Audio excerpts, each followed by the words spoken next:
একটা মাটির চাকার থেকে গোলাপ ফুলের ঘেরান আসে। এ মাটির চাকা, তুমি কোনো মেশক আম্বার না কোনো গোলাপ ফুল না কোন সুগন্ধি তুমি পরিচয় দাও। মাটির চাকা উত্তর দেয়, আমি কোনো গোলাপ ফুল, কোনো মেশক আম্বার, কোনো অন্য কোনো ঘেরান কিছুই না, আমি নিছক একটা মাটির চাকাই। তোমার থেকে এত সুন্দর ঘেরান কেন আসে? আমার সঙ্গে একটা গোলাপ ফুল পুইটা লাইগা মিশা ছিল, ওই ফুলের ঘ্রাণ ঢুকতে ঢুকতে এখন আমি সাধারণ মাটির চাকা নাই, আমি একটা গোলাপ ফুলে পরিণত হয়ে গেছি। এই আল্লাহর বান্দারা, তোমরা সাদিকিন বান্দাদের সঙ্গী হও।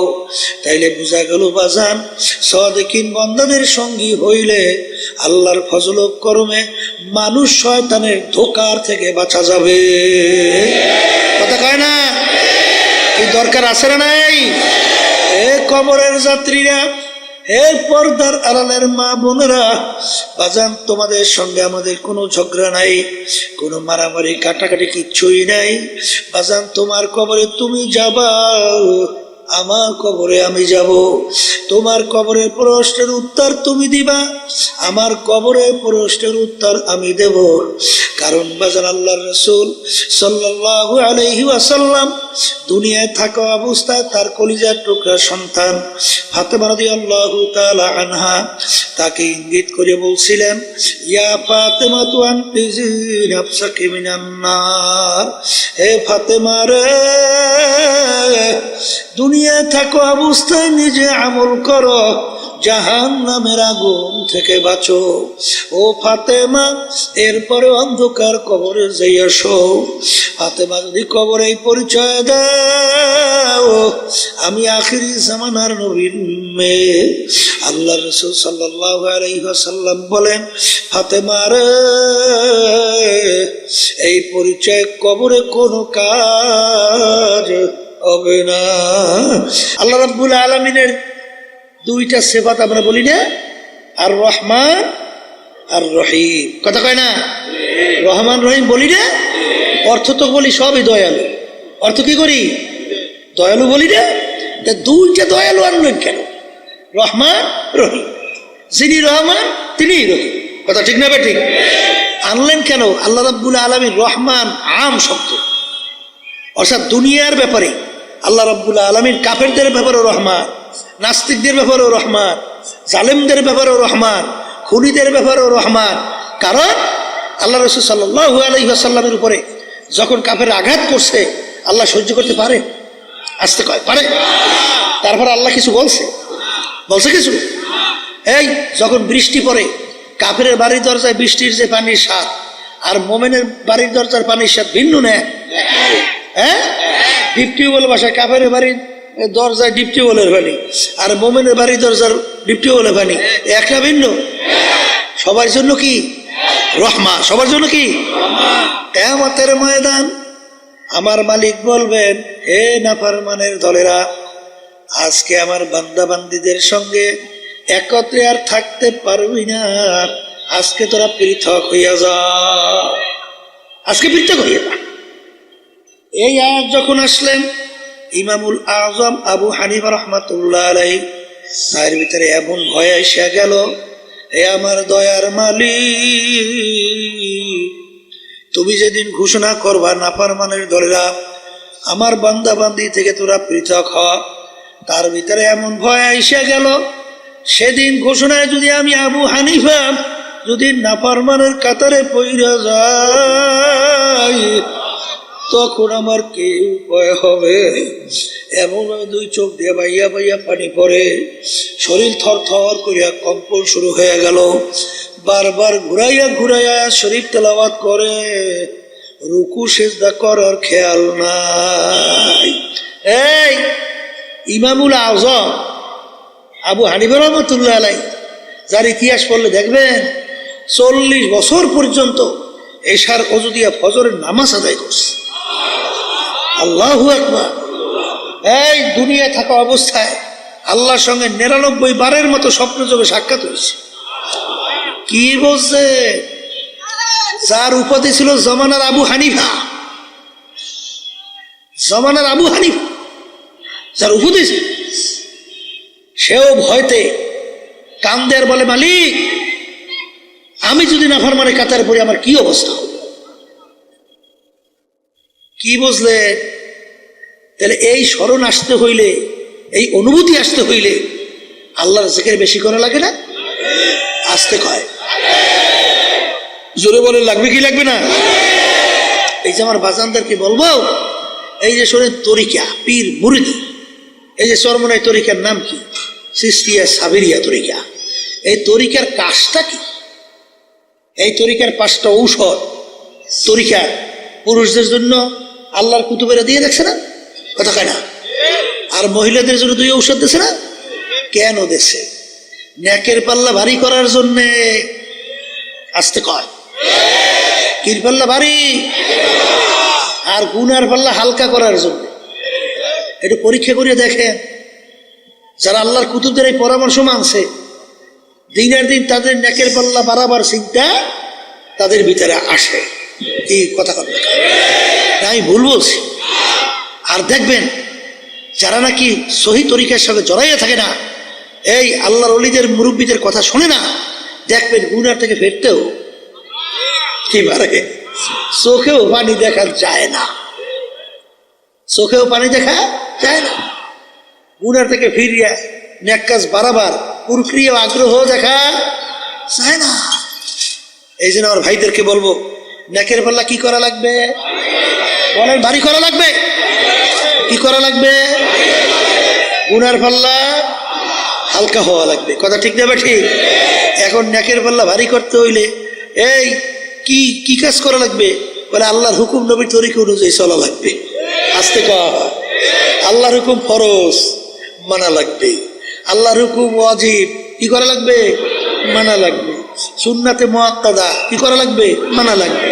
এই হারাম থেকে বাঁচা লাগবে। বলেন, হারাম থেকে বাঁচা, মাকরু তাহরিমা থেকে বাঁচা লাগবে। এমনকি আল্লাহর ওলিরা মাকরু তানজির থেকেও বাঁচে থাকবে। কথা ঠিক কিনা? এখন আপনি নেকের কাজ বাড়াইবেন, ফরজ ওয়াজিব সুন্নাত আমল করবেন, এই হারাম তারপর কি মাকরু তাহরিমা এর থেকে আপনি বাঁচবেন। এই বাঁচতে হইলেই এই নফস এবং শয়তানকে আগে দমন করতে হবে।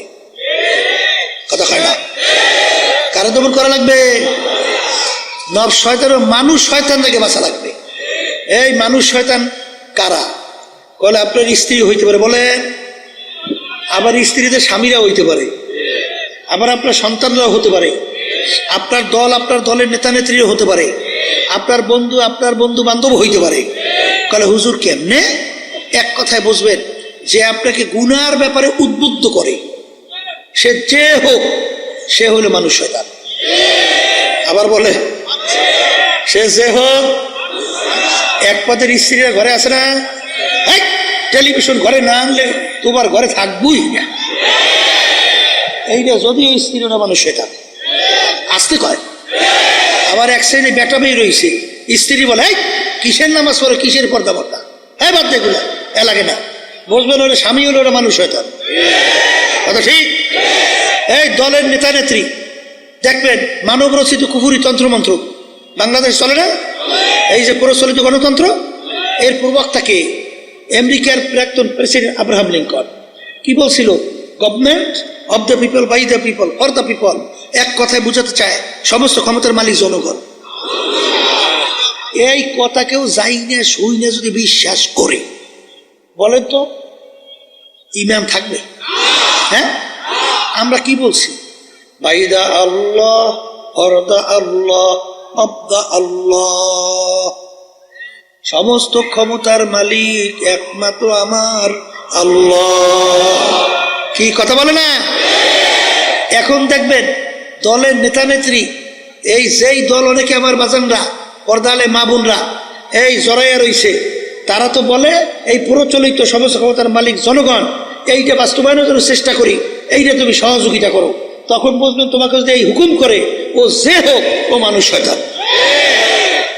কথা কয় না? ও কি শয়তান? হ্যাঁ, ও মানুষ শয়তান। এক কথায় যে গুনার ব্যাপারে কি করে?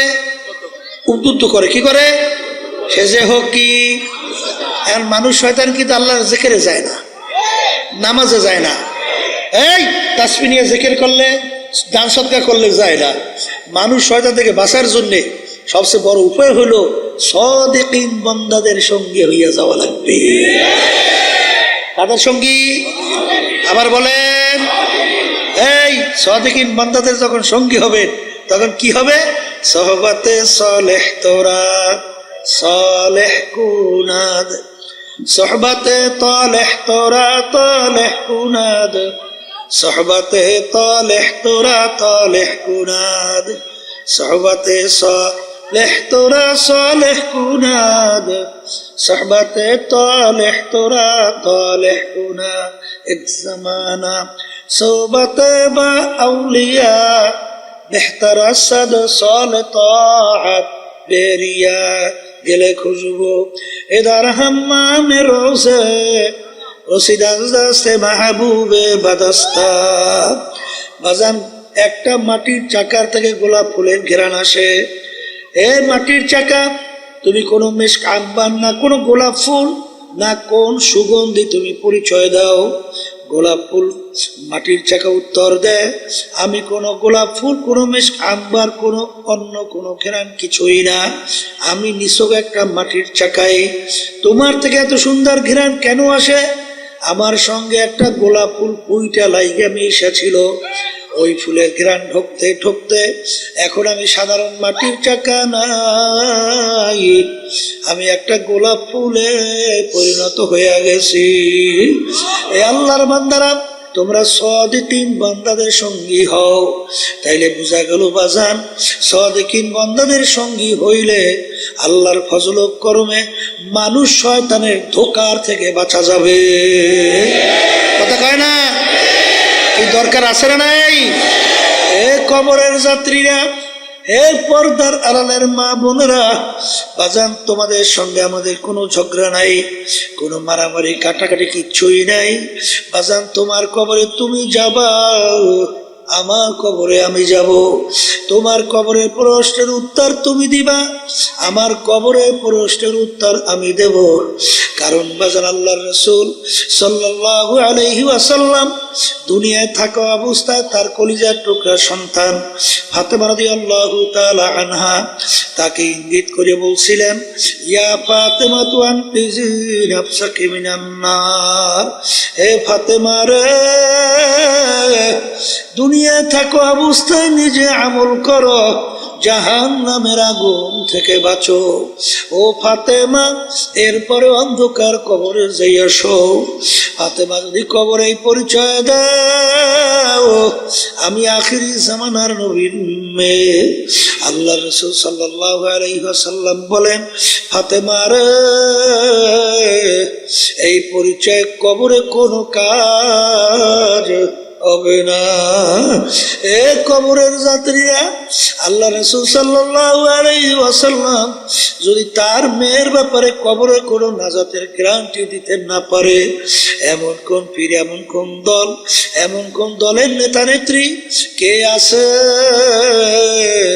তোমাকে আমাকে কবরে নাজাত করে জান্নাতের ব্যবস্থা করতে পারবে? জোরে মুখ খুলে বলো, পারবে? যদি নাই পারে, আর দুনিয়া মাজরাতুল আখিরাহ, দুনিয়াটা হলো আখিরাতের সম্বল সম্পদ কামাই করার জায়গা। হে বড়লোক আমার বাবারা, হে ধনী আমার বাবারা, হে শিক্ষিত আমার বাবারা, সম্মানিত আমার বাবারা, হে বড় বড় অফিসার আমার বাবারা, আমার দাদাজানের কথা শুনছিলাম, আব্বাজান বলতেন, দাদাজান একজন এক কালেক্টরকে লক্ষ্য কইরা বলেন, ডিসি কে লক্ষ্য কইরা বলেন, হে কালেক্টর, হে ডিসি, তোমাদেরকে বন্দুক নিয়ে পাহারাদাররা পাহারা দেয়। ও ডিসি, তোমার কাছে জানতে চাই, আরে আমার মালিকের যে ছোট্ট মাকলুক মশা, ওই বন্দুক মশায় ভয় পায় কিনা? কলে তোমরা কি মশারি টাঙ্গাও? কলে হুজুর টাঙ্গাই তো। কেন? কলে হুজুর মশায় কামড়ায়। তখন দাদাজান বলে, কালেক্টর, আজকে তোমার সাধারণ মশা তোমার বন্ধু পাহারাদারের ভয় করে না, কিন্তু তুমি যদি বেনমাজি, হারাম কর, সুদ কর, ঘুষ কর, তুমি যদি বেরোজগাররা বেপরদায় চইরা যদি কবরে যাও, ওই কবরে 99 বিষাক্ত সাপ তোমাকে ভয় করবে, এরকম কি গ্যারান্টি আছে কালেক্টর? এই জন্য আমার বাজানদেরকে বলবো, পর্দারে মা বোনদেরকে বলবো, এই আল্লাহর বান্দারা, পর্দার আড়ালের মা বোনেরা, দুনিয়ার যে কোনো কাজের মধ্যে একবার নয়, যদি কেউ 5 বার উঠে যাও, আবার ওই কাজের ভিতরে চেষ্টা করলে জিতবার আশা করা যায়। কিন্তু এই কবরের যাত্রীরা কেউ যদি দুনিয়া থেকে বিদায় নিয়ে কবরে যাও বাজান, আর কেউ দুনিয়ার ভিতরে আইসা জিতবার কিন্তু আর আশা নাই।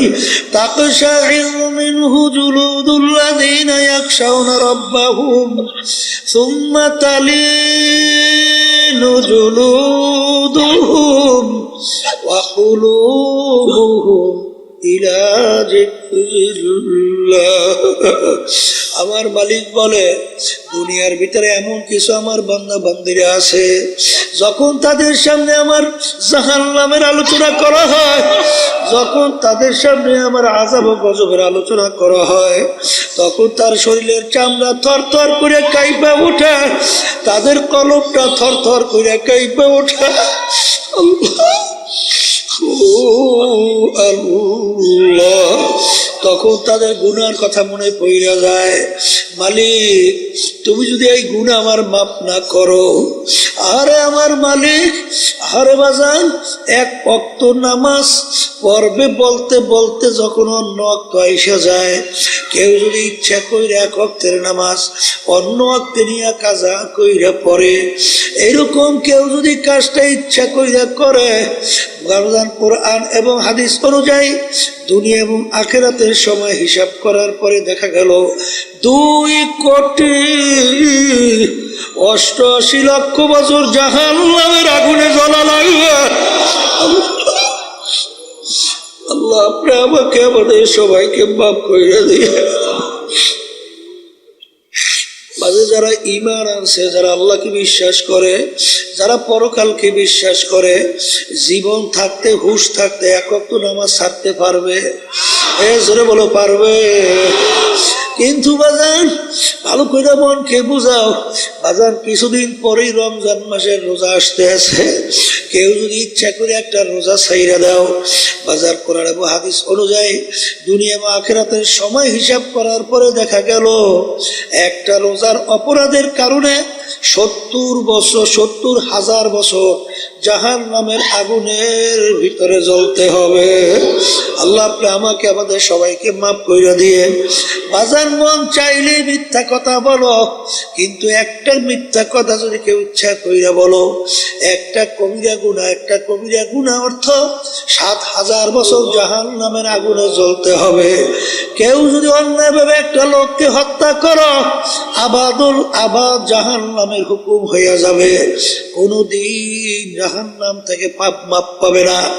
এই জন্য আমার বাজানদেরকে বলো, কেউ ঘুষ সুদ খাইয়া বাজান সরকারি দলের সঙ্গে জড়াইয়া টেন্ডারবাজি চাঁদাবাজি কইরা বিভিন্ন কায়দায় সম্পদ পুষাইয়া বাজান, আরে বিল্ডিং একটা পর একটা তৈরি করলো, আরে সরকারি ক্ষমতায় অফিসার থাইকা ঘুষ সুদ খাইয়া বিরাট অট্টালিকা তৈরি, সম্পদের পাহাড় গড়লো। আল্লাহ রাসূল সাল্লাল্লাহু আলাইহি ওয়াসাল্লাম বলেন, যে হারাম মালের দ্বারা রক্ত এবং গোশত তৈরি হবে, তার জায়গা জাহান্নাম, সারা হবে না। এই জন্য বাজান, আল্লাহর ওলিদের ইতিহাস পড়লে দেখবা, হুঁশ থাকতে, জীবন থাকতে বাজান একটা হারাম তো দূরের কথা, মাকরুহ তাহরিমার কাছেও, গুনার কাছে যাইতেন না। কারণ কি, তাদের ঈমান ওইভাবে মজবুত ছিল। এ কবরের যাত্রীরা, এ পর্দার আড়ালের মা বোনেরা, বাজার আমি বলি নাই, কোনো পীর বলে নাই, কোন মুফতি মুহাদ্দিস বলে নাই, আল্লাহ এবং আল্লাহর রাসূল বলছে, আমি শুনাই যাইতে আছি, উলামায়ে কেরাম শোনায়। আল্লাহর হাবিব বলেন, আল কবরু রাউযাতুম মিন রিয়াজিল জান্নাহ আও হুফরাতুম মিন হুফারিন নার। আল্লাহর হাবিব বলেন, আমার উম্মতেরা, এ আমার সাহাবারা, এই যে কবর দেখো, এই কবর কিন্তু আসল কবর না। কোন কোন আল্লাহর বান্দা বান্দির জন্য হারে কবরটা একটা বেহেশতের বাগান হইয়া যাবে। আল্লাহ আপনি আমার জন্য আমাদের সবার জন্য কবুল করে নেন। আল্লাহ রাসূল বলেন, ও আমার উম্মতেরা, কোন কোন নাফরমানের কবরের মধ্যে জাহান্নামের আগুন এসে ভইরা যাবে। আল্লাহ আপনি আমাকে আমাদের সবাইকে মাফ কইরা দিয়ে। আল্লাহর হাবিব বলে, ও আমার উম্মতেরা, কোন কোন নাফরমানের কবরের মধ্যে 99 তিননিনা লাউ নুফিকা ফিল আরদি মা আনবাতাত খাদরা। কোন কোন নাফরমানের কবরের মধ্যে একটা না দুইটা না 99টা বিষাক্ত সাপ জমা হইয়া যাবে। কিয়ামত পর্যন্ত নাফরমানকে পেঁচাইয়া পেঁচাইয়া ঠোকরাইতে থাকবে। ওই সাপ কেমন বিষধর সাপ হবে। আল্লাহর হাবিব বলেন, দুনিয়ার দিকে মুখ কইরা ফুক দিলে কোনো গাছপালা মাথা জাগাতে পারতো না। এত বিষদার সাপ নাফরমানকে পেঁচাইয়া পেঁচাইয়া ঠোকরাইবে। আরে বাজার আমি বলি নাই, আল্লাহ রাসূল বলছেন, শুনাই রাখি, কে মানবা তা জানি না। এই যে আমার বাজানদেরকে বলবো, পর্দা আলে মা বোনদেরকে বলবো, নেকের পাল্লা ভারী করো, গুনার পাল্লা হালকা করো। আর নেকের পাল্লা ভারী করার জন্য শত্রু থেকে বাঁচা লাগবে। জিন শয়তান, মানুষ শয়তান, নফসে আম্মারা শয়তান। নফসে আম্মারা শয়তান থেকে কিভাবে বাঁচবা? বাজান আল্লাহ রাসূল বলে, রজানা মিন জিহাদিল আসগরি ইলা জিহাদিল আকবার। এ আমার সাহাবারা বড় যুদ্ধের থেকে ছোট যুদ্ধের থেকে রওনা করলাম, ছোট যুদ্ধের থেকে বড় যুদ্ধের দিকে রওনা করলাম। সাহাবায়ে কেরাম বলেন, আল্লাহ রাসূল, এর চেয়ে আবার বড় যুদ্ধ কোনটা? আল্লাহ রাসূল সাল্লাল্লাহু আলাইহি ওয়াসাল্লাম বলে, নফস আম্মারার সঙ্গে জিহাদ করা এর চেয়ে বড় যুদ্ধ। অত সহজ মনে করলে হবে না, বড় কঠিন। এই জন্য আল্লামা সিস্তি রহমাতুল্লাহ আলাইহি, আল্লাহু আকবার, আল্লাহু আকবার। বাজান আল্লাহ আল্লাহ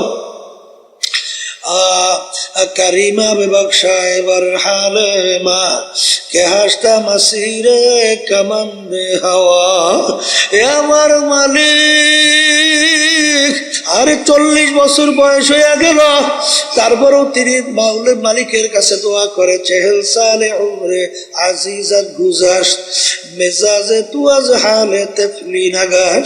এ আমার দয়ার মালিক, বয়স তো 40 হয়ে গেল, কিন্তু এখন পর্যন্ত সেই ছোট বাচ্চাদের তবিয়ত এখন পর্যন্ত দূর হয় না।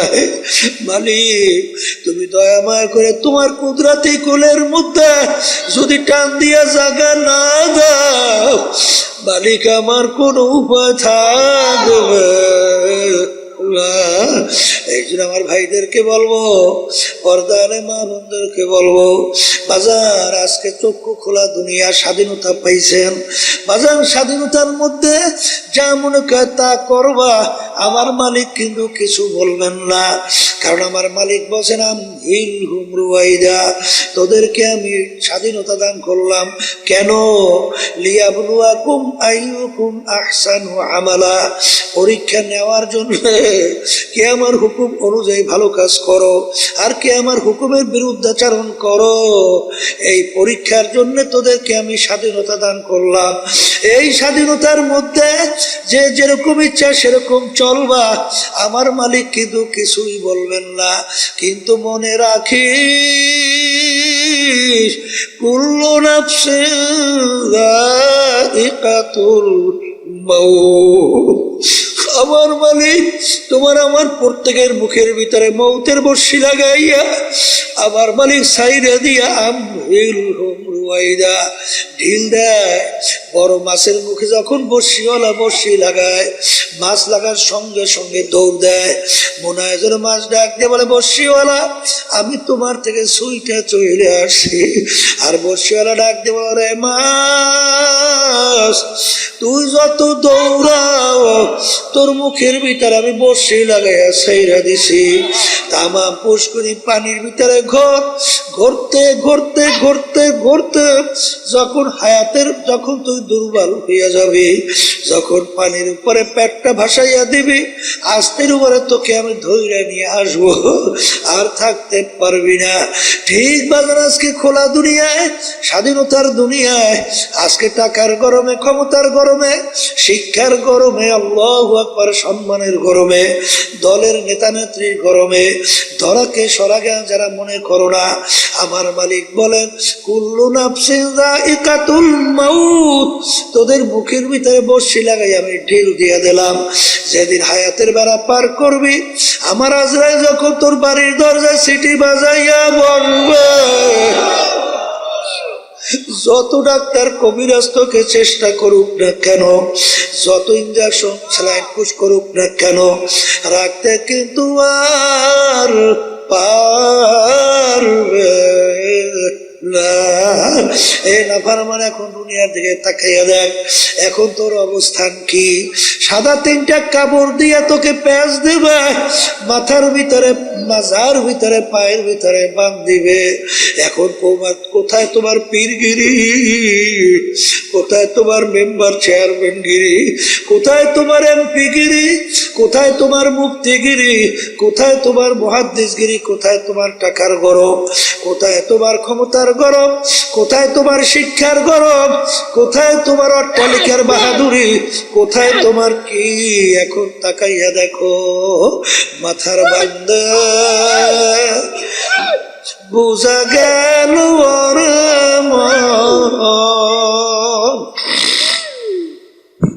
আর কোন দিন মাথা নাড়ার শক্তি নাই।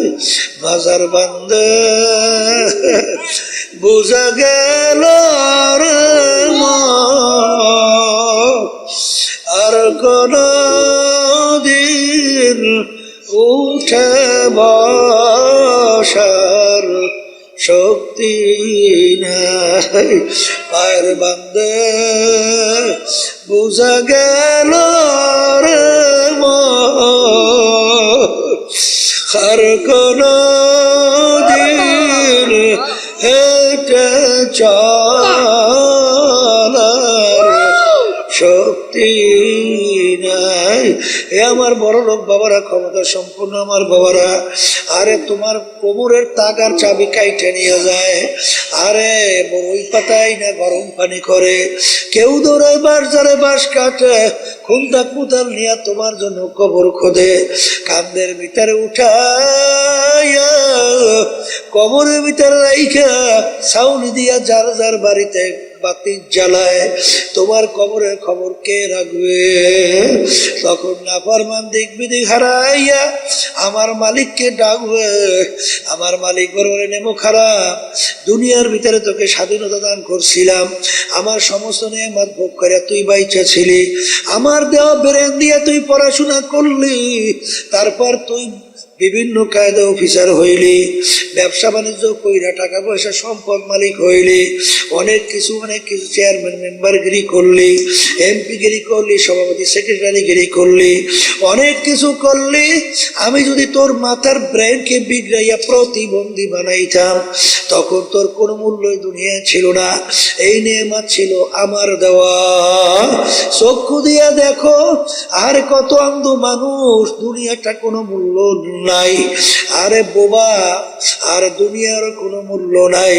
তোকে আমি জবান দিলাম, আমার নেয়ামত ভোগ করলি, চক্ষু দিয়ে আমার নেয়ামত তুই দেখলি, হাত আমার নেয়ামত দেওয়া নেয়ামত দিয়া কাজ করলি, পাও আমার দেওয়া নেয়ামত পা দিয়া হাঁটলি, সমস্ত নেয়ামত ভোগ কইরা বাইসে রইলি, আমার হুকুম মানো নাই। দুনিয়া স্বাধীনতা পাইয়া যায় এরকম তুই আমাকে ভুইলা গেছিলি, এইভাবে তোকে আমি ভুইলা গেলাম। 100 বছর আমাকে ডাকবে, আর তোর ডাকে আমি সারা দিব না। এ কবরের মাটি দুই পাশ থেকে এমন ভাবে চাপ মারো, এক পাজরে হাঁটি অন্য পাজরে মিশাইয়া দাও, আমার কাছে কোনো খাতির হবে না। এই যে আমার বাজানদেরকে বলবো, পর্দা আলে মা বোনদেরকে বলবো, নেকের পাল্লা ভারী করো, গুনার পাল্লা হালকা করো। আর নেকের পাল্লা ভারী করার জন্য, গুনার পাল্লা হালকা করার জন্য শয়তান বাজার শত্রু। মানুষ শয়তান থেকে বাঁচা লাগবে, জিন শয়তান থেকে বাঁচা লাগবে, নফসে আম্মারা শয়তান থেকে বাঁচা লাগবে। আর এই বাঁচার জন্যই ঔষধ পালন করা লাগবে। আর এই ঔষধ আমাদের তরিকার 5 ঔষধ। সকাল সন্ধ্যা আল্লাহর জিকির করা লাগবে, সাপ্তাহিক তালিম হালকা জিকিরে যাওয়া লাগবে, মাসিক ইজতেমায় সব গুজারাতে থাকা লাগবে।